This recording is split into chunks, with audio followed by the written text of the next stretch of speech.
Hello everyone. आपलं rapid current revision बॅचमध्ये स्वागत आहे. आज आपण जून 2025 मधला महत्त्वाचा डेटा पाहणार आहोत, जो एक्झामला विचारला जाऊ शकतो. ओके. तर या महिन्याचा डेटा थोडा जास्त असल्या कारणाने आपण 2 पार्टमध्ये तो कव्हर करूयात. आज पार्ट 1 होईल आणि नेक्स्ट लेक्चरमध्ये पार्ट 2 आपण कव्हर करणार आहोत. आजची पहिली न्यूज आपली राज्य कायद्यांचा वार्षिक आढावा 2024. ओके. 2024 मधले जे काही कायदे बनवणारे विधानसभा किंवा विधान परिषद असतील, ओके, तर यांचं ज्या बैठका वगैरे असतात त्यांचा वार्षिक आढावा घेतला जातो, तो PRS लेजिस्लेटिव्ह रिसर्च या संस्थेमार्फत. तर त्याचा तो आढावा आहे किंवा त्यांचा तो अहवाल त्यांनी प्रसिद्ध केलेला आहे. आता यावर प्रश्न विचारण्याचे चान्सेस थोडेसे कमी येतात, परंतु तरी डेटा आपण बघून घेऊयात की नक्की काय विचारलं जाऊ शकतं. तर या अहवालानुसार विधानसभा जी आहे तर त्यांची बैठक संख्या ॲव्हरेज 20 दिवसांची, ॲव्हरेज म्हणजे सगळ्या देशातील ज्या काही विधानसभा आहेत तर त्यांचा ॲव्हरेज काढला जातो आणि मग ती किती ॲव्हरेज 20 दिवस आहे 2024 मध्ये. तीच ॲव्हरेज दिवसांची संख्या 2023 मध्ये 22 होती. म्हणजे 2023 मध्ये ॲव्हरेज विधानसभा ही 22 दिवसांसाठी भरलेली होती. ओके. तर 24 मध्ये किती 20 म्हणजे कमी झालेले आहेत बैठक संख्या दिवस. नंतर मॅक्झिमम ओरिसाचा आहे 42 दिवस. नंतर महाराष्ट्र आहे 28 दिवस. मॅक्झिमम लक्षात ठेवा 42 दिवस आणि महाराष्ट्र आहे 28 दिवस. म्हणजे महाराष्ट्र विधानसभा ही 28 दिवसांसाठी ॲव्हरेज भरलेली आहे किंवा मग मॅक्झिमम म्हटलं तर मग 42 दिवस आहे ओडिसाचे. आणि विधान परिषद बैठक संख्या महाराष्ट्र 25 आणि कर्नाटक आहे 29. महाराष्ट्र 25, कर्नाटकामध्ये सगळ्यात जास्त दिवस आहे तर ते आहे 29 आणि महाराष्ट्र आहे 25. तर हे आपल्याला विचारलं जाण्याची शक्यता थोडी कमी आहे, परंतु जर विचारलाच एक ऑफ बीट जाऊन प्रश्न, तर मग हे आपल्याला विचारलं जाऊ शकतं की ॲव्हरेज विधानसभा बैठक संख्येमध्ये महाराष्ट्राचा पहिला क्रमांक वगैरे लागतो. तर विधान परिषदेमध्ये सुद्धा आणि विधानसभेमध्ये सुद्धा महाराष्ट्राचा क्रमांक लागत नाही. मॅक्झिमम म्हटलं तर विधानसभेमध्ये ते आहे ओडिसा आणि विधान परिषदेमध्ये म्हटलं तर ते आहे ते कर्नाटक. यावर आपल्याला विचारलं जाऊ शकतं. ओके. नंतर पुढचं आहे आता त्यांनीच जो काही अहवाल दिलाय त्यामध्येच उपसभापती, सभापती किंवा इतर जे काही नेमणुका वगैरे केलेल्या त्या संदर्भातले सगळे डिटेल्स त्यांनी दिलेत. मग उपसभापती पदाची रिक्तता या बाबतीतला आहे. तर झारखंडमध्ये 20 वर्षांपासून उपसभापती हे पदच अस्तित्वात नाहीये किंवा मग तिकडे ते भरलेलंच नाही. लोकसभेमध्ये सुद्धा 2019 पासून उपसभापती ची नियुक्ती करण्यात आलेली नाही. आणि आर्टिकल 178 काय सांगतं घटनेतलं, विधानसभा उपसभापती हे निवड हे अनिवार्य आहे किंवा मग ती निवड करायला पाहिजे. आर्टिकल 178 उपसभापतींच्या बाबतीतलं सांगतंय. तर झारखंडमध्ये 20 वर्षांपासून उपसभापती नाही. लोकसभेमध्ये 2019 पासून उपसभापती नाही. ओके. नंतर ई गव्हर्नन्स आणि पारदर्शकतेला प्रोत्साहन देण्यासाठी जे काही आपण नेवा म्हणतो, नॅशनल ई विधान ॲप्लिकेशन लागू करणारं प्रथम राज्य कोणतं आहे? तर ते नागालँड. आता या अहवालामध्ये परत एकदा ते नमूद करण्यात आलेलं आहे. नागालँड आपण वन लाइनरमध्ये कव्हर केलेलं आहे की नॅशनल ई विधान ॲप्लिकेशन लागू करणारं प्रथम राज्य कोणतं आहे भारतातलं? तर ते नागालँड आहे. आता या अहवालामध्ये परत एकदा त्यांनी सांगितलं की ई गव्हर्नन्स आणि पारदर्शकतेला प्रोत्साहन देण्यासाठीचं जे काही नेवा ॲप आहे किंवा ॲप्लिकेशन आहे, नॅशनल ई विधान ॲप्लिकेशन, तर ते लागू करणारं राज्य पहिलं नागालँड. आता आपल्याला 2-3 राज्य लक्षात ठेवायचे आतापर्यंत. ओरिसा बघितलं आपण, नागालँड बघितलं आणि महाराष्ट्राच्या बाबतीतलं आपल्याला विधानसभा आणि विधान परिषद बैठक संख्या विचारली जाऊ शकते. तर ते आपल्याला लक्षात ठेवायचे. जर ऑफ बीट जाऊन प्रश्न विचारला तर मग यावर प्रश्न विचारला जाऊ शकतो. आता यातला आपण परत एकदा रिवाइज करूया. राज्य कायद्यांचा वार्षिक आढावा 2024 साठीचा कोणी काढला हे आपल्याला विचारलं जाणार नाही. विचारलंच तर ॲव्हरेज विधानसभा बैठक संख्या 20 दिवस आहे 2024 मध्ये आणि 23 मध्ये किती होती? 22 दिवस होती. मॅक्झिमम ओडिसा आहे 42 दिवस आणि महाराष्ट्र आहे 28 दिवस. विधान परिषद बैठक संख्या महाराष्ट्र 25, कर्नाटक आहे 29. आता विधान परिषद हे 6च राज्यांमध्ये, त्यामुळे मग त्यामध्ये सर्वात जास्त आहे कर्नाटक 29 आणि महाराष्ट्र आहे 25. उपसभापती पदाची रिक्ततेच्या बाबतीत आर्टिकल 178 आपल्याला विचारलं जाऊ शकतं. पॉलिटीमध्ये करंटच्या अँगलने ते विचारलं जाणार नाही. ओके. आणि हे नेवा लागू करणारं पहिलं राज्य लक्षात ठेवायचे नागालँड. या व्यतिरिक्त यातला काहीच डेटा लक्षात ठेवू नका. हा डेटा सुद्धा विचारण्याचे चान्सेस थोडे कमी येतात, परंतु जर ऑफ बीट जाऊन प्रश्न विचारलाच पॉलिटीच्या अँगलने वगैरे तर मग यावर विचारला जाऊ शकतो. नंतर आपली पुढची न्यूज आहे सिक्कीमचा 50वा वर्धापन दिन साजरा करण्यात आला. आता सिक्कीम हे राज्य 1975ला भारताचं 22वं राज्य म्हणून त्याला दर्जा देण्यात आलेला होता किंवा पूर्ण राज्याचा दर्जा भेटला. 16 मे 1975ला. मग त्याला 50 वर्ष पूर्ण झालेत. 2021 की 22च्या राज्यसभा प्रिलिम्सला एकदा अरुणाचल प्रदेशवर प्रश्न विचारला होता आणि त्याला तसेच मग वर्ष पूर्ण झालेले होते. त्या अनुषंगाने तो विचारलेला. असाच प्रश्न आपल्या राज्यसभा प्रिलिम्सला विचारला जाऊ शकतो आत्ता येणाऱ्या. तर 22वं राज्य होतं.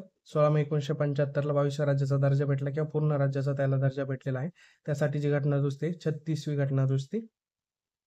आणि आता मग त्याला 50 वर्ष पूर्ण झाल्या अनुषंगाने मग आपल्याला विचारलं जाऊ शकतं. तर 35वी घटना दुरुस्ती जी झाली होती 1974ची, तर त्यामध्ये सिक्कीम संरक्षित राज्याचा दर्जा जो होता तो भारताचे सहयोगी राज्य म्हणून दर्जा देण्यात आलेला होता. म्हणजे 74वी 35वी घटना दुरुस्ती जी आहे 1974ची, त्याला भारताचे सहयोगी राज्य असा दर्जा देण्यात आला आणि मग 36व्या घटना दुरुस्तीने पूर्ण राज्याचा दर्जा देण्यात आलेला आहे 16 मे 1975. याला 50 वर्ष पूर्ण झालेले आहे. त्यामुळे हे आपल्याला विचारलं जाऊ शकतं. लक्षात ठेवायचे सिक्कीम. याची घटना दुरुस्ती वगैरे सुद्धा विचारलं जातं. पॉलिटीमध्ये आपल्याला आर्टिकल 2, 3 त्या अनुषंगाने सुद्धा प्रश्न विचारला जाऊ शकतो. ओके. नंतर पुढची न्यूज आपले उम्मीद पोर्टल. आता हे उम्मीद पोर्टल काय आहे? तर जे वक्फ सुधारणा कायदा आला 2025चा आपला, तर त्या कायद्याच्या बाबतीतली जे काही मालमत्ता आहे, त्या मालमत्तांची नोंदणी डिजिटल आणि सुलभ करण्यासाठी, डिजिटल पद्धतीने करण्यासाठी आणि सुलभ करण्यासाठीचं हे ॲप आहे किंवा हे पोर्टल आहे. आता त्याचा फुल फॉर्म काय? Unified work management empowerment efficiency and development म्हणजेच उम्मीद. Unified work management empowerment efficiency and development. आता वर्क आले आपल्याला लगेच कळेल, परत फुल फॉर्म देण्याऐवजी ते उम्मीद देतील. उम्मीद पोर्टल ही कशाच्या संदर्भातलं आहे असं विचारलं जाऊ शकतं. तर त्या वक्फ सुधारणा कायदा 2025 ज्या काही मालमत्ता आहे त्यांची नोंदणी डिजिटल आणि सुलभ करण्यासाठीचं हे पोर्टल असणार आहे. त्याचं अनावरण कोणी केले? केंद्रीय अल्पसंख्याक व्यवहार मंत्री किरेन रिजिजू यांनी याचं अनावरण केलेलं आहे. उम्मीद पोर्टल हे लक्षात ठेवायचं. उम्मीद पोर्टल वन लाईनर सुद्धा विचारलं जाऊ शकतो की उम्मीद पोर्टल कशाच्या संदर्भातलं आहे. मल्टी लाईनर आलं तर मग त्याचं अनावरण कोणी केलंय किंवा कशाच्या बाबत आहे, त्याचा फुल फॉर्म वगैरे असं आपल्याला सेंटेन्स विचारले जाऊ शकतात. हे व्यवस्थित लक्षात ठेवायचं आहे. यावर प्रश्न विचारण्याचे चान्सेस खूप जास्त आहेत. आता उम्मीद मधलं महत्वाचं काय? तर त्याचा फुल फॉर्म विचारला जाऊ शकतो. Unified work management empowerment and efficiency and development. नंतर आहे अनावरण 6 जून किरण रिजिजू यांनी केले. ते केंद्रीय अल्पसंख्याक व्यवहार मंत्री आहेत. वक्फ सुधारणा कायदा 2025चा जो आहे, तर त्या मालमत्तांची नोंदणी डिजिटल पद्धतीने आणि सुलभ करण्यासाठीचं हे उम्मीद पोर्टल आहे. हे लक्षात ठेवायचं. यावर प्रश्न विचारला जाणार आहे. नंतर पुढची न्यूज आपली ग्लोबल जेंडर गॅप अहवाल 2025चा. आता तो काढलाय कोणी? तर तो वर्ल्ड इकॉनॉमिक फोरमने काढलेला आहे. 2025 मध्ये भारताचा क्रमांक आहे 131 आणि 2024 मध्ये होता 129. आता हे दोन्ही क्रमांक महत्वाचे आहे. आतापर्यंत आपल्याला ग्लोबल जेंडर जर अहवाल विचारला किंवा जेंडर गॅप अहवाल विचारलाय, तर त्यामध्ये भारताचा क्रमांकच आतापर्यंत विचारण्यात आलेला आहे. त्यामुळे हा डेटा महत्वाचा आहे. 25चा क्रमांक आहे 131 आणि 24चा आहे 129. यावरच प्रश्न आतापर्यंत ग्लोबल जेंडर गॅप अहवाल किंवा रिपोर्टवर विचारलेला आहे. ते आपल्याला लक्षात ठेवायचं. आता यामध्ये अव्वल देश कोणते येतं?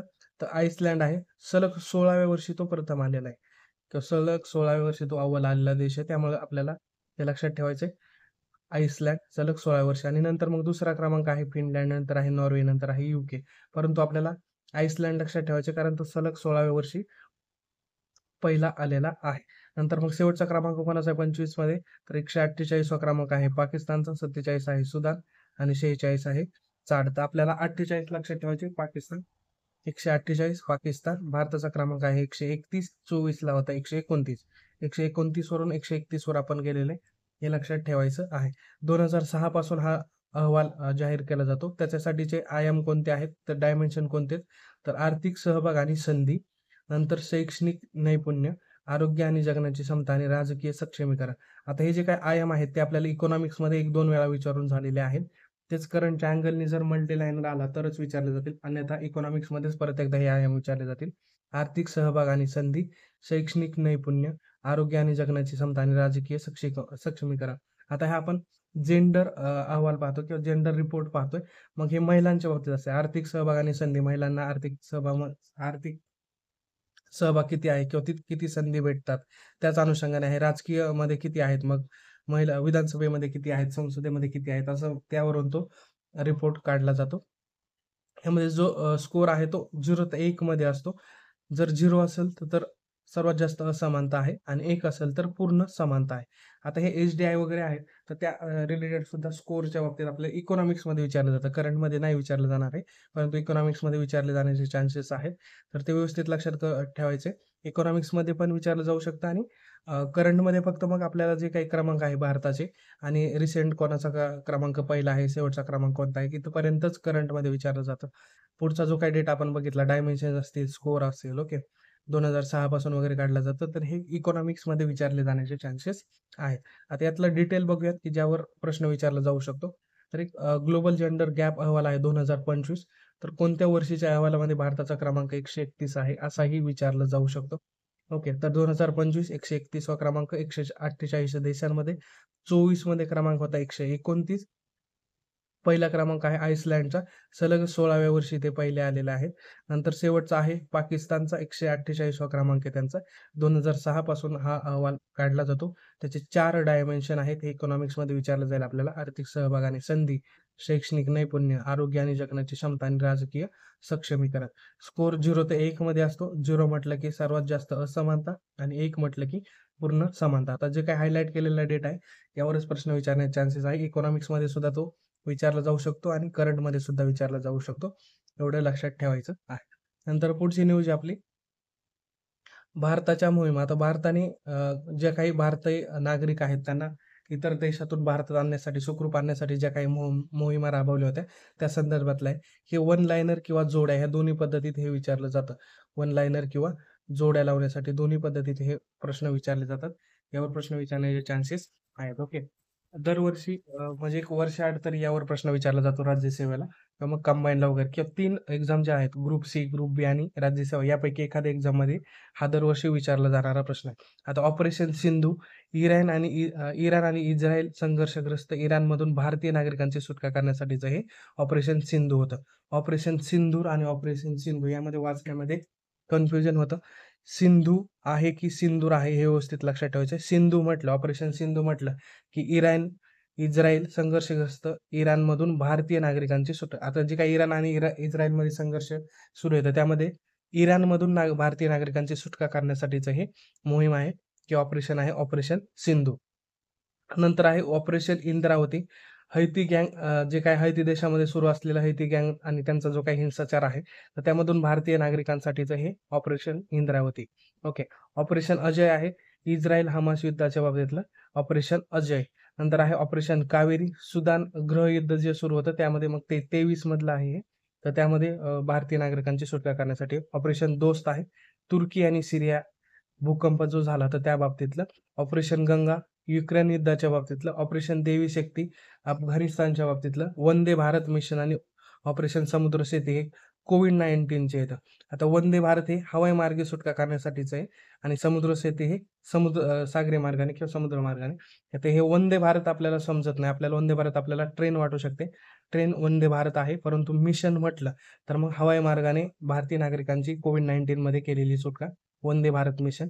समुद्र सेतूवरून ते आपल्याला लगेच कळून जाते. फक्त कोविड-19च्या बाबतीतलं एवढं लक्षात ठेवायचं आहे. नंतर आहे ऑपरेशन संकट मोचन.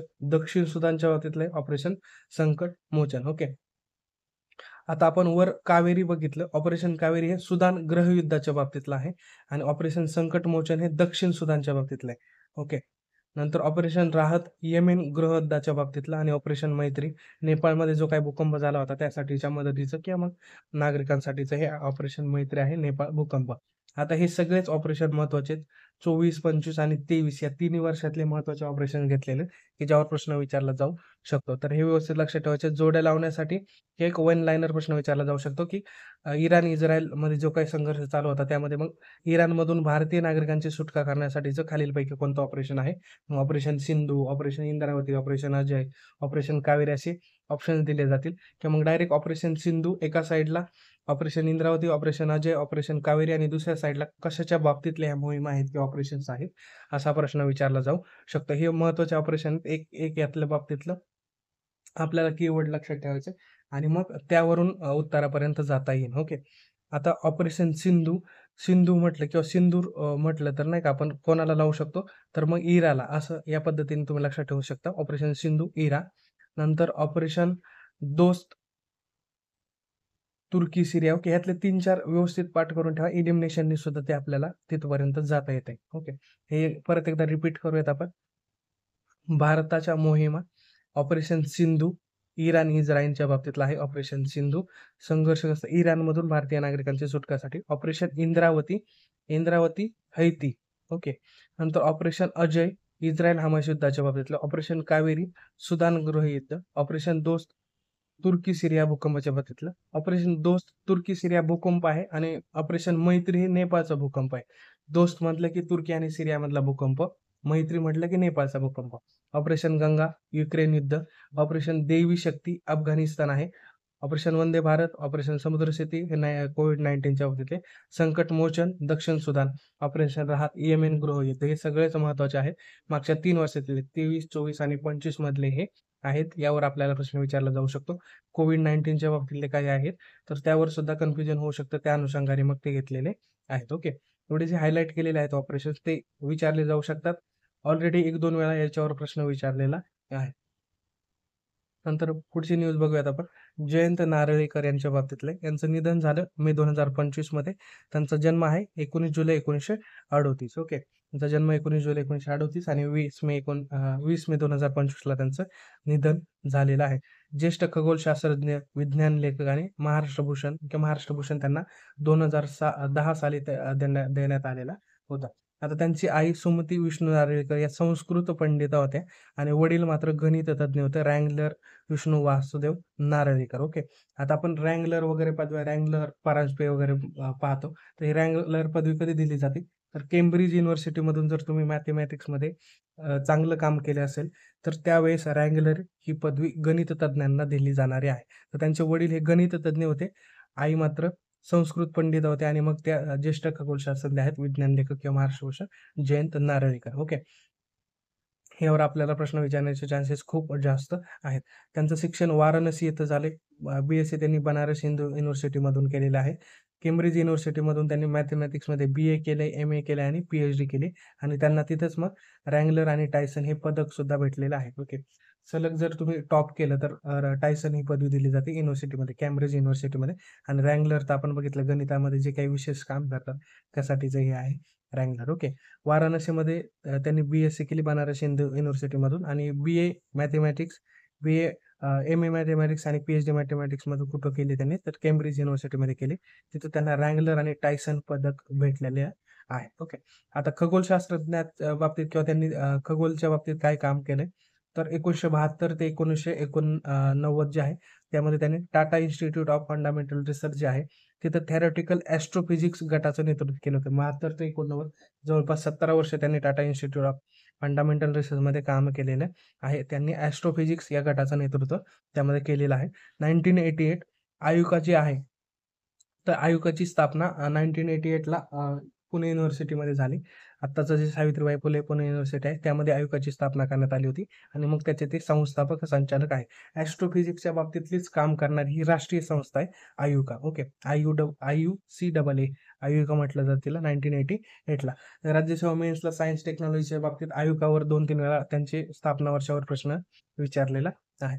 नंतर 1994 ते 1997 जवळपास 3 वर्ष आंतरराष्ट्रीय खगोलशास्त्र विश्वविज्ञान आयोगाचे ते अध्यक्ष होते. आंतरराष्ट्रीय खगोलशास्त्र विश्वविज्ञान आयोगाचे अध्यक्ष होते. आंतरराष्ट्रीय लेवलला सुद्धा त्यांनी काम केलेलं आहे. आयोगाचे अध्यक्ष, खगोलशास्त्र आयोगाचे अध्यक्ष म्हणून काम पाहिलेलं आहे जवळपास 3-4 वर्ष. ओके, 1999 ते 2003 उच्च वातावरणातून म्हणजेच जवळपास 41 किलोमीटर जे काय आहे म्हणजे वातावरणात 41 किलोमीटर पर्यंत सूक्ष्मजीव गोळा करण्यासाठीचे अंतराळ संशोधन प्रयोगाचे त्यांनी नेतृत्व केलेलं आहे.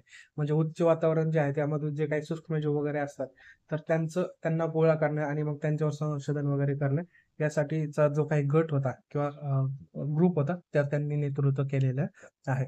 आता त्यांनी संशोधन कोणते कोणते केले, तर होईल नारळीकर गुरुत्वाकर्षणाचा त्यांनी सिद्धांत मांडलेला आहे, जो बिग बँग थेअरी आपण म्हणतो. तर बिग बँग थेअरीला पर्याय म्हणून किंवा ऑप्शनल म्हणून त्यांनी तो होयल नारळीकर सिद्धांत मांडलेला आहे. गुरुत्वाकर्षणाचा सिद्धांत हे लक्षात ठेवायचं आहे. नंतर त्यांनी क्वाजी स्टेडी स्टेट जे काही कॉस्मॉलॉजीच्या बाबतीत जो काही सिद्धांत आहे तो सुद्धा विकसित केला आहे. क्वाजी स्टेडी स्टेट कॉस्मॉलॉजी सिद्धांत त्यांनी विकसित केला आहे. होयल आणि नारळीकर गुरुत्वाकर्षणाचा सिद्धांत सुद्धा त्यांनी मांडलेला आहे. ओके, नंतर पुढं त्यांनी कोणते कोणते ग्रंथ लिहिले आहेत किंवा लेखन काय केले, तर विज्ञान कथा स्पर्धेसाठी त्यांनी सर्वप्रथम नारायण विनायक जगताप या नावाने स्पर्धेचा भाग घेतला होता. आता हे नारायण विनायक जगताप हे जे आहे, तर त्यांचं जे काही ओरिजिनल नाव आहे त्या रिलेटेड त्यांनी अद्याक्षरं घेऊन ते बनवलेलं आहे. म्हणजे जसं की ज वरून आहे, जयंतवरून जगताप घेतले त्यांनी. नंतर विष्णूवरून विनायक घेतले त्यांनी आणि नारळीकरवरून नारायण घेतले. ते असं अद्याक्षराने त्यांनी नारायण विनायक जगताप अशा नावाने त्यांनी स्पर्धेत भाग घेतला होता. विज्ञान कथा स्पर्धेसाठी सर्वप्रथम. ओके. हे नारायण विनायक जगताप. आणि जर आपल्याला म्हटलं की विज्ञान कथा स्पर्धेसाठी सर्वप्रथम त्यांनी नारायण विनायक जगताप या नावाने स्पर्धेत भाग घेतला होता. आणि हे जे काही नारायण विनायक जगताप आहे त्यांच्या जे काही नाव आहे त्यांच्या अध्यक्षरापासून घेतलेले आहे. तर मग ते आपल्याला अध्यक्षरापासून घेतलेलं आहे, तर मग ते हे लागत नाही, क्लू लागत नाही. त्यासाठी नारायण विनायक जगताप, जयंत, विष्णू आणि नारायणचा जो ना आहे तो आहे नारळीकर यांचा. तर या अनुषंगाने ते लक्षात ठेवायचं आहे. नंतर 2021चं जे काही साहित्य संमेलन झालं, अखिल भारतीय मराठी साहित्य संमेलन नाशिक येथे झालेलं होतं. त्या संमेलनाचं अध्यक्षपद त्यांना देण्यात आलं होतं, परंतु प्रकृती अस्वास्थ्यामुळे ते संमेलनास उपस्थित राहिलेले नव्हते. असंही आपल्याला सेंटेन्स टाकलं जाऊ शकतं, की 2021चं जे काही अखिल भारतीय मराठी साहित्य संमेलन झालं नाशिक इथं 94, त्याचे अध्यक्ष होते ते. आणि मग ते अध्यक्ष म्हणून हजर वगैरे राहिलेत किंवा उपस्थित राहिलेत असं म्हटलं जाऊ शकतं. ते उपस्थित राहिलेले नव्हते हे लक्षात ठेवायचं आहे. नंतर मग अंतराळातील भस्मासूर, अभयारण्य, प्रेषित, व्हायरस, सूर्याचा प्रकोप, यक्षांची देणगी इत्यादी पुस्तक त्यांनी लिहिलेले आहेत. तर महाराष्ट्र गव्हर्नमेंटचा पुरस्कार भेटला यक्षांची देणगी या पुस्तकासाठी महाराष्ट्र गव्हर्नमेंटचा पुरस्कार भेटलेला आहे. आता त्यांच्या आत्मचरित्राचं नाव काय, तर चार नगरातले माझे विश्व. आता चार नगरातले माझे विश्व जे काही आत्मचरित्र आहे त्याला 2014 साठीचा साहित्य अकादमीचा पुरस्कार भेटलेला आहे. ओके. आता साहित्य अकादमीच्या ऐवजी वेगळा कोणता तरी पुरस्काराचं ते नाव देतील, की ज्ञानपीठ पुरस्कार भेटला आहे किंवा इतर कोणता पुरस्कार भेटला, तर साहित्य अकादमीचा पुरस्कार लक्षात ठेवायचा 2014 साठीचा. आता चार नगरातले माझे विश्व म्हणजे चार नगर कोणते, तर बनारसमधून त्यांनी बीएससी केली आपल्याला माहिती आहे. केम्ब्रिजमधून त्यांनी मॅथमॅटिक्समधलं BA, MA, PhD वगैरे सगळं केलंय. Tata institute of fundamental research जे मुंबई इथं आहे, तिथं त्यांनी मुंबई इथे काम केले आणि मग ते पुण्यात तर आयुका वगैरे तर सगळे कामं त्यांनी पुण्यात केले. त्या अनुषंगाने मग चार नगर, तर चार नगर कोणते, बनारस आहे, केम्ब्रिज आहे, मुंबई आहे आणि पुणे आहे. हे चार नगरातले माझे विश्व अशा नावाचं त्यांचं आत्मचरित्र आहे. 2014 सालचा त्याला साहित्य अकादमीचा पुरस्कार सुद्धा भेटलेला आहे. आता इतर पुरस्कार त्यांना कोणते भेटले, तर शांतीस्वरूप भटनागर पुरस्कार, सायन्स मधला जो काही शांतीस्वरूप भटनागर पुरस्कार आहे तो भेटलाय. युनेस्कोचा कलिंग पुरस्कार भेटला 1996चा. महाराष्ट्र भूषण 2010चा, हे लक्षात ठेवायचं, महाराष्ट्र भूषण 2010चा भेटलेला आहे त्यांना. पद्मभूषण 1965, पद्मविभूषण 2004 आणि मध्य प्रदेशचा जो काही बिर्ला पुरस्कार आहे तर तो त्यांना भेटलेला आहे. इत्यादी अजून भरपूर सारे पुरस्कार भेटलेत. परंतु हे काही महत्त्वाचे पुरस्कार होते, की ज्यावर आपल्याला प्रश्न विचारला जाऊ शकतो किंवा प्रश्न विचारला तर ते चूक होऊ शकतात. त्या अनुषंगाने हे महत्त्वाचे पुरस्कार घेतले. यातल्या लक्षात काय ठेवायचं, शांतीस्वरूप भटनागर लक्षात ठेवा. महाराष्ट्र भूषण 2010चं लक्षात ठेवा. पद्मभूषण भेटलेला आहे, पद्मविभूषण भेटलाय. पद्मश्री आणि भारतरत्न दोन्ही भेटलेलं नाही हे लक्षात ठेवायचं आहे. पद्मश्री नाही भेटला, भारतरत्न सुद्धा नाही भेटलेलं. ओके. तर हे दोन नाही भेटलेले हे लक्षात ठेवायचं आहे. नंतर चार चार नगरातले माझे विश्व या पुस्तकासाठी त्यांना साहित्य अकादमीचा पुरस्कार भेटलाय 2014चा आत्मचरित्रासाठी त्यांच्या. ओके. आता त्यांच्या बाबतीत महत्त्वाचा काय डेटा आहे किंवा प्रश्न कसे विचारले जाऊ शकतात एकदा ते आपण पाहूयात. ओके. जयंत नारळीकर 1938 ते 2025 खगोलशास्त्रज्ञ आहेत, विज्ञान लेखक आहे. महाराष्ट्र भूषण भेटलाय 2010चा आपण बघितलं. नंतर वाराणसी येथून त्यांनी हे केलं, BSc केली. केम्ब्रिज युनिव्हर्सिटीमधून त्यांनी BA, MA, PhD केलेली आहे मॅथमॅटिक्समध्ये. मग त्यांना रँगलर आणि टायसन पदक तिकडे भेटलेलं आहे केम्ब्रिज युनिव्हर्सिटीमध्ये. आपल्याला प्रश्न चुकवला जाऊ शकतो, की बनारस हिंदू युनिव्हर्सिटीमधून BSc त्यांनी केली आणि तिथं रँगलर आणि टायसन पदक भेटलेलं आहे. तर त्यांना रँगलर आणि टायसन पदक हे केम्ब्रिज युनिव्हर्सिटीकडून भेटलेलं आहे, असाही प्रश्न बनू शकतो. तर हे व्यवस्थित लक्षात ठेवायचं आहे. आता त्यांनी टाटा इन्स्टिट्यूट ऑफ फंडामेंटल रिसर्चमध्ये काम केलंय, आयुकामध्ये काम केलंय, आंतरराष्ट्रीय खगोलशास्त्र विश्वविज्ञान आयोगाचे त्यांनी अध्यक्ष म्हणून काम पाहिलेलं आहे. 1999 ते 2003. आता हे वर्ष लक्षात नाही ठेवलं तरी चालेल, कारण कोणी कुठं कोणत्या वर्षात काम केलं असं विचारलं जात नाही. तर Tata institute of fundamental research IUCAA, आंतरराष्ट्रीय खगोलशास्त्र विश्वविज्ञान आयोग अध्यक्ष म्हणून सुद्धा काम बघितलेलं आहे.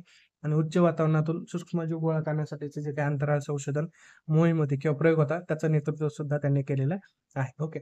संशोधन होईल आणि नार्लीकर जो काही गुरुत्वाकर्षणाचा सिद्धांत आहे, बिग बँग थेअरीला पर्याय म्हणून त्यांनी तो काढलेला सिद्धांत किंवा मांडलेला सिद्धांत, यावर प्रश्न विचारला जाऊ शकतो. नंतर क्वाझी स्टेडी स्टेट कॉस्मॉलॉजी सिद्धांत त्यांनी विकसित केलेला आहे. हे 2 सिद्धांत महत्त्वाचे आहेत. यावर आपल्याला प्रश्न विचारला जाऊ शकतो किंवा मग ते चुकीचं देऊ शकतात, इकडे चुकवू शकतात. तर होईल नार्लीकर लक्षात ठेवायचं आपल्याला, क्वाझी स्टेडी सिद्धांत लक्षात ठेवायचा आहे आणि होईल नार्लीकर जो काही गुरुत्वाकर्षण सिद्धांत आहे, तो बिग बँग थेअरीला तो ऑप्शनल म्हणून आहे किंवा पर्याय म्हणून आहे.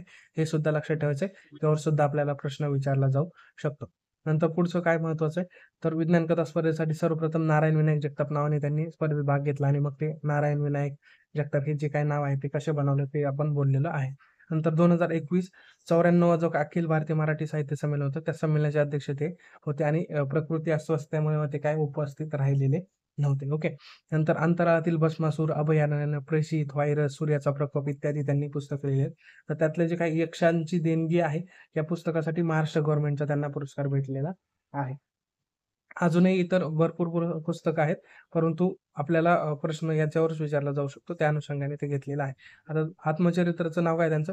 4 नगरातले माझे विश्व. आता ते 4 नगर कोणते? तर बनारस आहे, केम्ब्रिज आहे, मुंबई आणि पुणे आहे. यावर आपल्याला प्रश्न विचारला जाऊ शकतो. 2014चा साहित्य अकादमी पुरस्कार 4 नगरातले माझे विश्व या आत्मचरित्रासाठी त्यांना भेटलेला आहे. नंतर शांतीस्वरूप भटनागर पुरस्कार भेटलाय त्यांना. महाराष्ट्र भूषण 2010चा आहे. पद्मभूषण भेटलाय, पद्मविभूषण भेटलाय. पद्मश्री आणि भारतरत्न भेटलेलं नाही, हे मात्र इथं प्रकर्षाने आपल्याला लक्षात ठेवायचं आहे. हे आपल्याला सेंटेन्समध्ये दिलं जाऊ शकतो आणि यावर चुकवलं जाऊ शकतं. आणि साहित्य अकादमीचा पुरस्कार जो भेटलाय, तो कशासाठी भेटलाय? आत्मचरित्रासाठी भेटलाय. तर ते आपल्याला लक्षात ठेवायचं आहे. तिथे इतर कोणता पुरस्कार दिला जाऊ शकतो? ज्ञानपीठ देतील, इतर कोणते व्यास देतील, कोणताही देऊ शकतात ते. तर ते चुकून देतील ते, तर ते लक्षात ठेवायचे. साहित्य अकादमीचा तो भेटलेला आहे. एवढा डेटा आपल्याला जयंत नारळीकर यांच्या बाबतीतला महत्त्वाचा आहे. यावर प्रश्न विचारण्याचे चान्सेस खूप जास्त आहे. येणाऱ्या कोणत्याही प्रिलिम्स किंवा मेन्ससाठी सुद्धा यावर प्रश्न विचारला जाऊ शकतो. ओके. नंतर पुढची न्यूज आहे आपली, दाजी पणशीकर यांचं निधन झालं जून 2025 मध्ये. दाजी पणशीकर कोण आहेत? ज्येष्ठ विचारवंत, संत वाङ्मय अभ्यासक आणि रामायण महाभारताचे ते व्यासंगी आहेत. मूळ नाव त्यांचं काय? नरहरी पणशीकर. वय वर्ष 92 होतं त्यांचं. देश विदेशात त्यांनी 2500 वरून जास्त व्याख्याने दिली आहेत. कशावर? रामायण महाभारतावर. संत वाङ्मय अभ्यासक आहेत ते. त्या अनुषंगाने त्यांनी देशात विदेशात 2500पेक्षा जास्त व्याख्याने दिलेल्या आहेत. 30+ ग्रंथांच्या त्यांनी आवृत्त्या प्रकाशित केलेल्या आहेत. त्यांचे लेख मराठा, महाराष्ट्र टाइम्स, सामना इत्यादी दैनिकांमधून प्रकाशित होत होते आणि त्यांचे ज्येष्ठ बंधू किंवा त्यांचे मोठे बंधू प्रभाकर पणशीकर होते, जे प्रसिद्ध रंगकर्मी आणि नाट्यकर्मी होते. म्हणजे प्रभाकर पणशीकर यांचेही बंधू आहेत दाजी पणशीकर. दाजी पणशीकर यांचं निधन झाले. मूळ नाव आहे नरहरी पणशीकर. आता आपल्याला प्रश्न यांच्यावर कसा विचारला जाऊ शकतो, तर ते त्यांचं क्षेत्र आपल्याला दिलं जाऊ शकतं. ज्येष्ठ विचारवंत, संत वाङ्मय अभ्यासक आणि रामायण महाभारताचे ते व्यासंगी होते. यांच्यावर जास्त डिटेल प्रश्न विचारला जाण्याचे चान्सेस थोडे कमी येतात. फक्त यांचं क्षेत्र आणि त्यांचं नाव हे महत्वाचं आहे. ओके. नंतर पुढची न्यूज आपली, जगातील चौथी सर्वात मोठी अर्थव्यवस्था कोणती असणार आहे? तर भारत असणार आहे. हे ऑलरेडी आपण आधीच्या लेक्चरमध्ये कव्हर केलेलं आहे. तर पहिले 3 क्रमांक कोणाचे? USA आहे, चायना आहे, जर्मनी आहे आणि भारताचा क्रमांक आता चौथा असणार आहे. भारताने जपानला मागे टाकलं. कधी? मे 2025 मध्ये जपानला भारताने मागे टाकलं आणि चौथा क्रमांक मिळवलेला आहे. 2024 मध्ये भारताने ब्रिटनला मागे टाकून 5वा क्रमांक भेटला होता. ओके. म्हणजे आता 5वा क्रमांक 2024 मध्ये भारताचा होता, ब्रिटनला मागे टाकलेला. मे 2025 मध्ये जपानला मागे टाकला आणि भारताचा क्रमांक असणार आहे चौथा. हे 4ही क्रमांक किंवा पहिले 4 USA, चायना, जर्मनी, इंडिया हे महत्वाचे आहेत. जपान सुद्धा लक्षात ठेवलं. पहिले 5 क्रमांक महत्वाचे आहेत. जपानला आपण मागे टाकून चौथ्या क्रमांकावर आलेलो आहे. ओके. यावर प्रश्न इकॉनॉमिक्सच्या अँगलने विचारला जाऊ शकतो. करंटमध्ये सुद्धा तो विचारला जाऊ शकतो. नंतर पुढची न्यूज आपली, ड्रम ॲप, जे काही वेब ॲप आहे ड्रम ॲप, तर त्याचं अनावरण किंवा ते डेव्हलप कोणी केले? तर Indian Institute of Technology Kharagpur, IIT Kharagpur आहे, त्यांनी ते डेव्हलप केलेलं आहे ड्रम ॲप. आता हे ड्रम ॲप आहे काय? तर जे आपण GPS बघतो, ओके, किंवा गुगल मॅप्स बघतो, त्याच्यासारखं हे असणारं ॲप आहे. परंतु हे ॲप काय करते, तर हवेच्या गुणवत्तेवर किंवा ऊर्जा कार्यक्षमतेवर आधारित मार्ग निवडण्यास देखील मदत करतं. म्हणजेच काय, तर गुगल मॅप्स आपण जे काही वापरतो, तर ते आपल्याला काय सांगतं की लोकेशन आपण टाकलं तर त्यामध्ये गर्दी कुठे आहे, ट्रॅफिक कुठे आहे, कुठून कमी वेळात जाईल, शॉर्टेस्ट डिस्टन्स. ओके. ही इतर गोष्टींवर आधारित ते आपल्याला डिरेक्शन देत असतं. परंतु हे जे काही ड्रम ॲप आहे, तर ते ड्रम ॲप हवेच्या गुणवत्तेवर म्हणजे सर्वात कमी प्रदूषण कोणत्या रस्त्याने असेल, सर्वात कमी ऊर्जा कोणत्या रस्त्याने लागेल, ओके. हे सगळं डिरेक्शन किंवा ते काही आहे, तर ते ड्रम ॲपवर दाखवलं जातं. त्या अनुषंगाने असणारे हे ड्रम आहे ॲप आहे.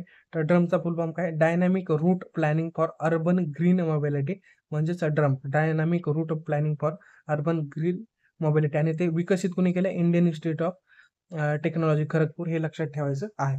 आता हे 5 पर्याय आपल्याला सुचवतं म्हणजे 5 पर्यायावरून आपण ठरवलं जाऊ शकतं. म्हणजे समजा आपण एखाद्या ठिकाणाचं लोकेशन टाकलं, ओके. तर इथून जर तिथं जायचं तर मग सर्वात लहान रस्ता कोणता? हे दाखवते. मग सर्वात लहान रस्त्याने आपण जाऊ शकतो. सर्वात वेगवान किंवा सर्वात फास्ट कोणत्या रस्त्याने जाऊ शकतो हे तिथं दर्शवलं जाईल. तो एक रूट वेगळा दिला जाईल ते. नंतर हवेच्या प्रदूषणाचा कमीत कमी संपर्क. ओके. म्हणजे हवे प्रदूषण कुठं कमीत कमी असेल तो एक रूट ते दाखवतील. ओके. कमीत कमी ऊर्जेचा वापर कोणत्या मार्गाने होईल तो रूट दाखवतील आणि हे सगळ्यांचा एकत्रित सुचवलेला एक मार्ग ते दाखवतील. ओके. म्हणजे एखाद्या ठिकाणी जायचंय आपल्याला, सर्वात लहान रस्ता, सर्वात लहान म्हणजे कमी डिस्टन्स कुठून आहे तो सर्वात लहान, सर्वात वेगवान कोणत्या रोडने गेल्यास फास्ट जाता येऊ शकतं, सगळ्यात कमी प्रदूषण असलेला, हवे प्रदूषण असलेला कोणता रस्ता आहे, कमीत कमी ऊर्जा कुठून लागू शकते. हे 4 वेगवेगळे मार्ग आपल्याला दाखवले जातील आणि या सर्वांचं असणारं एक पाथ आहे, तर तो आपल्याला दाखवला जाऊ शकतो. असं 5 पर्याय मार्ग निवडण्याचं यामध्ये स्वातंत्र्य आहे किंवा यावर आपलं निवडू शकतो. ते आहे ड्रम ॲप. वेब ॲप आहे विकसित बाय IIT खरगपूर यांनी ते विकसित केलेलं आहे. यावर प्रश्न विचारण्याचे चान्सेस खूप जास्त आहे. ड्रम ॲप कशाच्या संदर्भातला आहे? यावरून प्रश्न सुरू होईल. तर मग मल्टी लाईनवर सुद्धा प्रश्न विचारले जाऊ शकतात. तर ड्रम ॲप लक्षात ठेवायचं आपल्याला. Indian Institute of Technology IIT Kharagpur जे आहे, तर त्यांनी विकसित केलेलं आहे. ड्रमचा फुल फॉर्म काय? Dynamic route planning for urban green mobility. आता फुल फॉर्म लक्षात नाही ठेवला तरी चालेल, परंतु ड्रम हे कशाच्या संदर्भातलं ॲप आहे हे मात्र आपल्याला लक्षात ठेवायला लागणार आहे. ओके. 5 पर्याय ते मार्ग निवडण्याचे देतात ते. सर्वात लहान आता कोणते मार्ग देते पर्याय देते आपल्याला असं विचारण्याचे चान्सेस थोडे कमी आहेत. तर फक्त लक्षात ठेवायचं सर्वात लहान, सर्वात वेगवान, कमी ऊर्जा असणारा, कमी ऊर्जा लागणारा आणि सर्वात कमी प्रदूषण होणारा जो काही रस्ता आहे तो आपल्याला सुचवला जाईल. ड्रम ॲप आहे खरगपूर, IIT खरगपूरचं. ओके. यावर प्रश्न विचारण्याचे चान्सेस खूप जास्त आहे. विचारला जाऊ शकतो. नंतर पुढची न्यूज आपली यशोदा AI तुमची AI सखी उपक्रम. आता हा जो काही उपक्रम आहे तर यशोदा AI म्हणजे आर्टिफिशियल इंटेलिजन्स आहे. तर त्या बाबतीत आहे तुमची AI सखी म्हणजे AIच्या बाबतीतलं महिलांना साक्षर करण्यासाठी किंवा नॉलेज देण्यासाठी, ज्ञान देण्यासाठी वेगवेगळे कार्यक्रम राबवले जातात. त्या संदर्भातला हा उपक्रम आहे यशोदा AI तुमची AI सखी. आता हा राबवलाय कोणी? तर राष्ट्रीय महिला आयोग फ्युचर शिफ्ट लॅबच्या सहकार्याने तो राबवला जातोय. राष्ट्रीय महिला आयोगाने राबवलेला एवढं जर लक्षात ठेवलं तरी चालेल. राष्ट्रीय महिला आयोगाचे अध्यक्ष कोण आहेत सध्या? तर विजया रहाटकर. ओके. महिलांमध्ये AI साक्षरता आणि डिजिटल जागृती वाढवण्यासाठीचा हा यशोदा AI तुमची AI सखी उपक्रम आहे. हे लक्षात ठेवायचं आहे. महिलांमध्ये AI साक्षरता आणि डिजिटल जागरूकता वाढवण्यासाठीचा हा उपक्रम आहे. आता भारतातल्या महिला विशेषतः कुठल्या असणार? रूरल भागातील आणि अर्ध शहरी समुदायातील म्हणजे काय निम शहर आहेत त्या भागातील महिलांना, मग इतरही भागातली महिलांना ते AI मार्फत ते उपक्रम राबवतील. परंतु जास्त लक्ष कोणावर दिलं जाणार आहे? तर भारतातल्या महिला ज्या विशेषतः रूरल आणि अर्ध शहरी समुदायातील महिलांना कृत्रिम बुद्धिमत्ता, सायबर सुरक्षा आणि डिजिटल सुरक्षतेमध्ये आवश्यक कौशल्य देऊन सक्षम बनवणं हे यशोदा AI तुमची AI सखी उपक्रमाचं ध्येय आहे किंवा उद्देश आहे. यावर प्रश्न विचारण्याचे चान्सेस आहेत. ओके. यशोदा AI तुमची AI सखी उपक्रम आहे. राष्ट्रीय महिला आयोग मार्फत तो राबवला जातो. विजया रहाटकर अध्यक्ष आहेत किंवा चेअरमन आहेत. हे लक्षात ठेवा. महाराष्ट्र राज्य जो काही महिला आयोग त्याचे अध्यक्ष किंवा चेअरमन कोण आहेत? कमेंटमध्ये मला सांगा. ओके. महिलांमध्ये AI साक्षरता आणि डिजिटल जागरूकता वाढवण्यासाठीचा हे उपक्रम असणार आहे आणि मुख्यतः टार्गेट कोणाला केलं जाईल? तर रूरल आणि अर्ध शहरी किंवा निम शहरी समुदायातील ज्या काही महिला आहेत त्यांना टार्गेट केलं जाईल. इतरांना सुद्धा दिलं जाईल, परंतु टार्गेटेड जे आहेत तर त्यांना टार्गेट केलं जाईल. महिलांना कृत्रिम बुद्धिमत्ता, सायबर सुरक्षा सुद्धा यामध्ये घ्यायचं आहे. म्हणजे डिजिटलच्या बाबतीत ज्या काही हे असतील तर ते सगळं यामध्ये जायचं. मग डिजिटल साक्षरता असेल, नंतर AI असेल, कृत्रिम बुद्धिमत्ता असेल, सायबर सुरक्षा असेल, ओके. डिजिटल सुरक्षतेचे जे काही कौशल्य आवश्यक असतील ते सगळे कौशल्य यामार्फत पुरवले जातील. राष्ट्रीय महिला आयोगाने राबवलेला हा उपक्रम आहे. हे इथं प्रकर्षाने लक्षात ठेवायचं आहे. नंतर पुढची न्यूज आपली ज्ञान भारतम मिशन. आता हे मिशन काय आहे? तर हे प्राचीन भारताचे जे काही प्राचीन हस्तलिखित असणारे जे काही वारसे आहेत किंवा त्याचं संरक्षण आणि जतन करण्यासाठीचं हे संस्कृती मंत्रालयाचा उपक्रम आहे. म्हणजे हस्तलिखित जे काय आहे भारताच्या बाबतीतले म्हणजे प्राचीन हस्तलिखित केलेले जे काही संदर्भ साहित्य असतील, ओके. संग्रह केलेले जे काही साहित्य वगैरे असतील, तर त्याचं डिजिटली काय करायचं, तर संरक्षण करायचं. यासाठीचा हा ज्ञान भारतम मिशन, ओके. हे त्यासाठीचं राबवलेलं मिशन आहे. नावावरून आपल्याला समजत नाही की कशाच्या बाबतीतलं मिशन आहे. आपल्याला डायरेक्ट वन लाइनर सुद्धा विचारला जाऊ शकतो, की भारताच्या प्राचीन हस्तलिखित वारसांचे संरक्षण व जतन करण्यासाठी संस्कृती मंत्रालयाने राबवलेला उपक्रम कोणता आहे? तर तो आहे ज्ञान भारतम मिशन, ओके. हे लक्षात ठेवायचं. यावर वन लाइनर सुद्धा प्रश्न विचारला जाऊ शकतो. मल्टी लाईनर विचारला तर मग 2-3 सेंटेन्स टाकले जातील. कोणती घोषणा पंतप्रधानांनी केली? 2025-26 अर्थसंकल्पामध्ये केलेली आहे. ग्रंथालय, संग्रहालय, संस्था आणि खाजगी संग्रहांमधून 1 कोटींहून अधिक हस्तलिखितांचे सर्वेक्षण करायचं, दस्तऐवजीकरण करायचं, संवर्धन आणि डिजिटायझेशन करायचं आहे. म्हणजे डिजिटल स्वरूपात ते आपल्याला रिझोर करायचे किंवा संग्रहित करायचं आहेत हस्तलिखित आहे, ओके. आता हस्तलिखित जे काही म्हणजे पेजेसवर असतील, पुस्तकं असतील, ओके. तर ते वापरून जीर्ण होत जातात. त्याचे काही खराब होतं म्हणजे नाही का पुस्तकांच्या बाबतीतलं, हस्तलिखितांच्या बाबतीतलं. त्यामुळे मग त्यांचं डिजिटायझेशन झालं, तर मग डिजिटायझेशन झाल्यानंतर मग सॉफ्ट कॉपी त्या पुरवल्या जातील. मग त्यामार्फत आपण त्या यूज करू शकतो आणि मग जो काही ऱ्हास आहे तो सुद्धा कमी होणार आहे. त्या अनुषंगाने ज्ञान भारत मिशन आहे. 25-26 अर्थसंकल्पामध्ये त्याची घोषणा पंतप्रधानांनी करण्यात आलेली आहे. भारताचं प्राचीन हस्तलिखित वारसांचे संरक्षण, जतन करण्यासाठीचं हे संस्कृती मंत्रालयाचा असणारा हा उपक्रम आहे. हे इथं लक्षात ठेवायचं आहे, ओके. नंतर पुढची न्यूज आपले एक देश एक धडकन मोहीम केंद्रीय संस्कृती मंत्रालयानेच राबवण्यात आली. आता धडकन कशाच्या बाबतीतली? तर भारताच्या शूरवीरांच्या बाबत अभिमान बाळगणे, सन्मान करणे, राष्ट्रीय एकता आणि एकात्मतेच्या बाबतीतल्या जे काही गोष्टी असतील, मग राष्ट्रीय ध्वज असेल, तिरंगाप्रती अभिमान वाढवणे, ओके. किंवा जे काही शूरवीर आहे भारताच्या बाबतीतलं, ज्यांनी आपल्या स्वातंत्र्य देण्यासाठी काम केलंय किंवा इतरही बाबतीतले जे काय आहेत सामाजिक गोष्टी असतील, ओके. तर यांचं अभिमान बाळगायचा यांच्यासाठीची ही मोहीम आहे. एक देश एक धडकन, ओके. प्रसिद्ध सांस्कृतिक संस्था आणि वारसा स्थळांवर भारतीय ध्वजांच्या रंगाची रोषणाई वगैरे. आता हे एक देश एक धडकन मोहिमेअंतर्गत मग ध्वजाचे जे काही कलर असतील ते मग लाइटिंग स्वरूपात जे काही वारसास्थळ असतील, आपले संस्था असतील, त्यांच्यावर ते रोषणाई वगैरे करायची किंवा हे संदर्भातले जे काही गोष्टी असतील ते एक देश एक धडकन मोहिमेच्या बाबतीतले असणार आहेत. हे लक्षात ठेवायचे. एक देश एक धडकन कशाच्या बाबतीतला आहे? असा एक साधा सरळ आपल्याला प्रश्न वन लाइनर स्वरूपात विचारला जाऊ शकतो. तर भारताचे जे काही शूरवीर आहेत, तर योद्धे आहेत किंवा इतर ज्या काही गोष्टी महत्त्वाच्या असणाऱ्या आहेत, तर त्यांच्याबाबत अभिमान बाळगणे, ध्वजाच्या बाबतीत अभिमान बाळगणे वगैरेसाठीची ही मोहीम आहे. एक देश एक धडकन. यावर वन लाइनर स्वरूपात प्रश्न विचारण्याचे चान्सेस आहेत, ओके. हे लक्षात ठेवायचे. एक देश एक धडकन कशाच्या बाबतीत आहे असा प्रश्न आपल्याला विचारला जाऊ शकतो. तर ते इथे लक्षात ठेवायचं. एक वन लाइनर प्रश्न विचारला जाऊ शकतो, ओके. नंतर पुढची न्यूज आपली राहावीर योजना. आता ही जी काही राहावीर योजना आहे, तर ती केंद्र सरकारची योजना आहे आणि मग या योजनेला जी काही मान्यता कोणी दिली? मध्य प्रदेश गव्हर्नमेंटने दिली. ओके. म्हणजे आता जर योजना जरी केंद्र सरकारची असली, केंद्र सरकारच्या रस्ते वाहतूक आणि महामार्ग मंत्रालयामार्फत ही घोषणा केलेली योजना आहे. परंतु हिची जी काही रक्कम आहे, आता ही योजना काय आहे ती आपण बघून घेऊयात.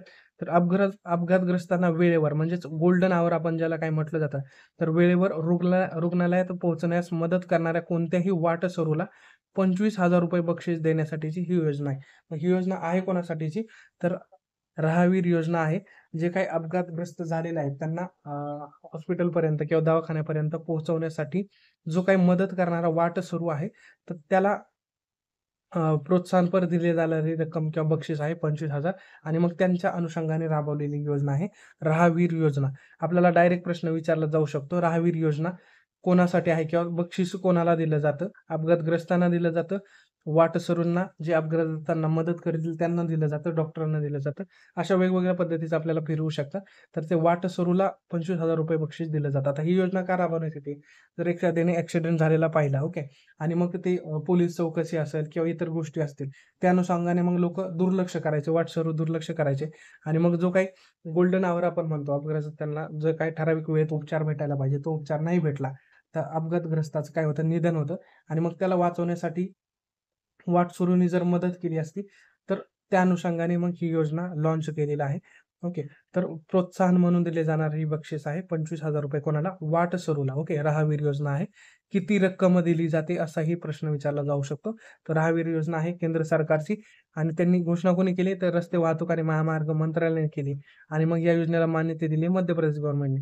आता प्रत्येक राज्य त्यांच्या लेव्हलला मान्यता देतील आणि मग त्या राज्याने मान्यता का द्यायची? कारण ही जी काही रक्कम दिली जाणार आहे, तर ती राज्यामार्फत दिली जाणार आहे. ओके. त्या अनुषंगाने मग महाराष्ट्राने जर मान्यता दिली, तर मग जी काही 25,000 ची रक्कम असेल, तर ते महाराष्ट्र वाटसरूला देईल, जो की गोल्डन हॉवरमध्ये अपघातग्रस्ताला मदत करेल. ओके. या अनुषंगाने असणारी राहावीर योजना केंद्र सरकारची असणारी ही योजना आहे. कोणाला मदत करतात? तर वाटसरूला मदत करणारी ही योजना आहे. हे लक्षात ठेवायचे. राहावीर योजना 25,000चं बक्षीस त्यामध्ये दिलं जाणार आहे. नंतर पुढची न्यूज आपली भारत जेन भारतातील पहिलं AI multimodal L-L-M. Okay. AI multimodal L-L-M म्हणजे काय? तर लार्ज लार्ज लँग्वेज मॉडेल असणार आहे.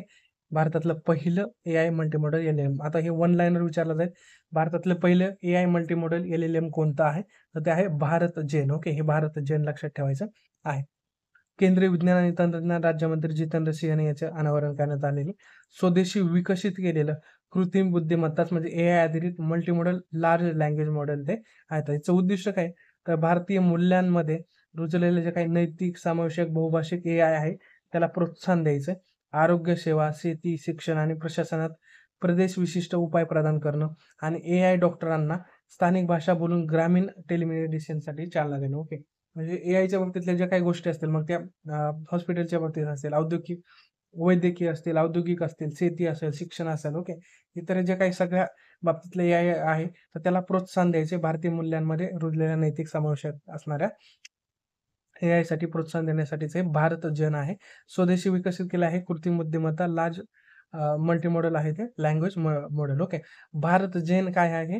हे आपल्याला एक वन लाइनर स्वरूपात प्रश्न विचारला जाऊ शकतो. एवढं वन लाइनर जर लक्षात राहिलं भारत जेन कशा संदर्भातलं आहे, तर ते भारतातलं पहिलं एआय मल्टीमॉडल एल-एल-एम आहे. वन लाइनर प्रश्न आपल्याला यावर विचारला जाऊ शकतो. ओके. तर एवढा डेटा महत्त्वाचा आहे. हायलाइट केलेला त्यावर आपल्याला प्रश्न विचारण्याचे चान्सेस आहे. नंतर पुढचं आपण एक 2 न्यूज घेऊयात आणि मग इथं थांबूयात. ओके. तर पुढची न्यूज आपली खुपऱ्या रोग निर्मूलन प्रमाणपत्र इंडियाला देण्यात आलेलं आहे. तर खुपऱ्या रोग काय आहे? तर तो डोळ्याच्या बाबतीतला आजार आहे. त्याच्या संदर्भातला किंवा तो कोणत्या जीवाणूमार्फत होतो? तर क्लॅमिडिया ट्रॅकोमास्टिस. ओके. ट्रॅकोमाटिस या जीवाणूमार्फत तो डोळ्याचा रोग होतो खुपऱ्या. तर त्यामध्ये खुपऱ्या रोगाचं निर्मूलन प्रमाणपत्र भारताला देण्यात आलेलं आहे. आता जे काही मे 2025 मध्ये जिनिव्हा इथं जी काही आयोजित झाली होती जागतिक आरोग्य सभेचं 78वी जी आरोग्य सभा आयोजित झाली होती, त्यामध्ये मग खुपऱ्या रोग निर्मूलन प्रमाणपत्र भारताला देण्यात आहे. त्याला ट्रॅकोमा म्हटलं जातं. तर घोषणा WHO ऑक्टोबर 2024 मध्येच केली होती, की भारत खुपऱ्या रोग मुक्त झालेला आहे. ते निर्मूलन केलेलं आहे आणि मग त्याचं जे काही प्रमाणपत्र आहे ते मात्र मे 2025 देण्यात आलेलं आहे. ओके. आता आपल्याला प्रश्न काय विचारला जाऊ शकतो, की नुकतेच कोणत्या देशाला खुपरा रोग निर्मूलन प्रमाणपत्र WHO कडून देण्यात आलेलं आहे. मग भारत तिथं ऑप्शन असेल, ऑस्ट्रेलिया, अमेरिका वगैरे, वगैरे ते ऑप्शन देतील. तर भारत लक्षात ठेवायचं. नुकतंच भारताला आता खुपरा रोग निर्मूलन प्रमाणपत्र भेटलेलं आहे. आता भारत हा खुपऱ्या रोग निर्मूलन प्रमाणपत्र मिळवणारा आग्नेय आशियातील तिसरा देश आहे. आग्नेय आशियातला तिसरा देश. मग पहिला देश कोणता होता? नेपाळ होता. दुसरा होता म्यानमार. म्हणजे आपल्या अगोदर नेपाळ आणि म्यानमारने खुपऱ्या रोग निर्मूलन प्रमाणपत्र मिळवलं आहे आणि मग तिसरा देश आहे भारत. आता चौथा देश कोणता आहे? ट्रॅकोमा मुक्त तर तो आहे पाकिस्तान आणि पाकिस्तानला ज्यावेळेस ट्रॅकोमा मुक्त प्रमाणपत्र भेटलं त्यावेळेस ट्रॅकोना मुक्त दक्षिण आशिया झालेला आहे. ओके. म्हणजे ट्रॅकोना मुक्त दक्षिण आशिया परंतु पाकिस्तानला नव्हतं भेटलं तोपर्यंत मग आपण काय म्हणायचो? आग्नेय आशियातील तिसरा देश आहे आणि मग आग्नेय आशिया ट्रॅकोना मुक्त झालाय. त्या अनुषंगाने मग दक्षिण आशिया कधी मुक्त झाला? तर तो चौथं ज्यावेळेस पाकिस्तानला ट्रॅकोना मुक्त देण्यात आलेला आहे, त्यावेळेस तो दक्षिण आशिया मुक्त झालेला आहे. ट्रॅकोमा मुक्त दक्षिण आशिया. ओके. डोळ्यांचा असणारा आजार हा जियानोक्लॅमिडिया ट्रॅकोमास्टिस. आता हे सायन्समध्ये विचारलं जाऊ शकतं, की ट्रॅकोनाचा जो काही ट्रॅकोमा आहे त्यासाठीचा कोणता जीवाणू वगैरे आहे किंवा खुपऱ्या हा कोणत्या जीवाणूमार्फत पसरला जातो? असणारा हा डोळ्यांचा आजार कोणत्या जीवाणूमार्फत पसरला जातो? हे वेगवेगळ्या अँगलनी सायन्समध्ये सुद्धा प्रश्न विचारले जाऊ शकतात. ओके. तर आता हे आपण यातलं महत्त्वाचं काय? तर खुपऱ्या रोग निर्मूलन प्रमाणपत्र भारताला भेटलेलं आहे. आग्नेय आशियातील तो तिसरा देश आहे. पहिला आहे नेपाळ, दुसरा आहे म्यानमार, नंतर टॅकोमामुक्त चौथा देश कोणता आहे तर आशियातला तो आहे, दक्षिण आशियातला तो आहे पाकिस्तान. आणि मग दक्षिण आशिया टॅकोमामुक्त झालेला आहे. डोळ्यांचा असणारा हा आजार जीवाणू कोणता आहे, क्लॅमिडिया ट्रॅकोमाटिस. ओके, यावर प्रश्न विचारण्याचे चान्सेस आहे. सायन्स अँगल सुद्धा प्रश्न विचारला जाऊ शकतो. नंतर पुढची न्यूज आपली, आसामची AI वृत्तनिवेदिका कोणती आहे तर अंकिता आहे. अंकिता काय आहे असं प्रश्न विचारला जाऊ शकतो. तर आसाम AI वृत्तनिवेदिका आहे अंकिता.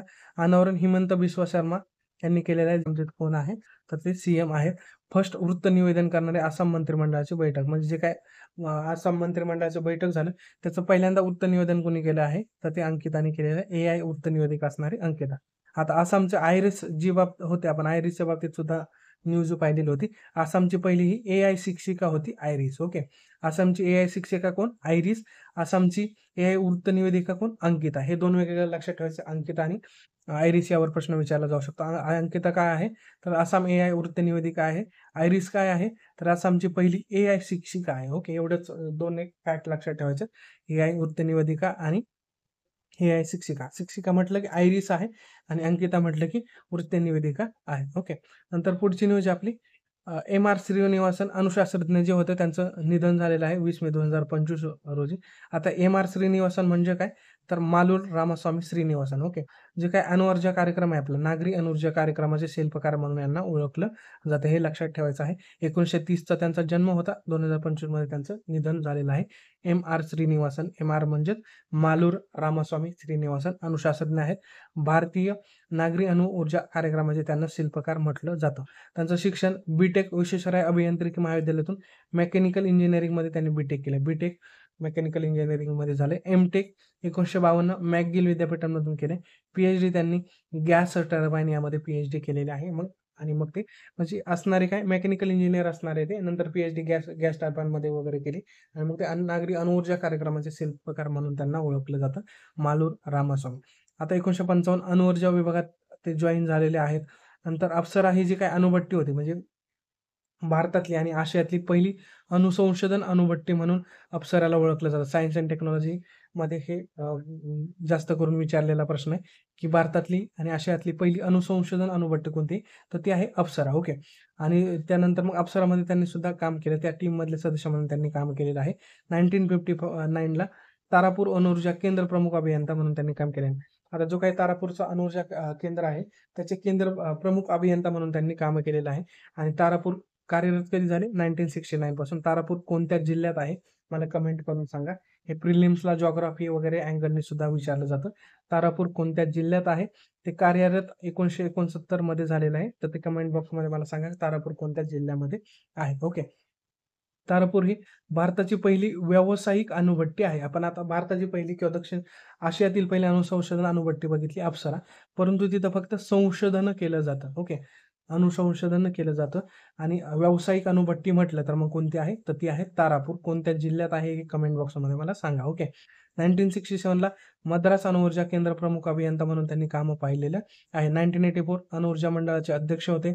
1987 अणुऊर्जा आयोग अध्यक्ष आणि अणुऊर्जा विभागाचे ते सचिव म्हणून काम पाहिले. न्यूक्लिअर पॉवर कॉर्पोरेशन NPCIL जे आपण म्हणतो त्याचे संस्थापक अध्यक्ष म्हणून सुद्धा त्यांनी काम पाहिलेलं आहे. 90 ते 92 आंतरराष्ट्रीय अणुऊर्जा एजन्सी ऑस्ट्रेलिया इथं जे आहे तिचे वरिष्ठ सल्लागार ते होते. 1996 ते 1998 नियोजन आयोगाचे ते सदस्य म्हणून त्यांनी काम बघितले आहे.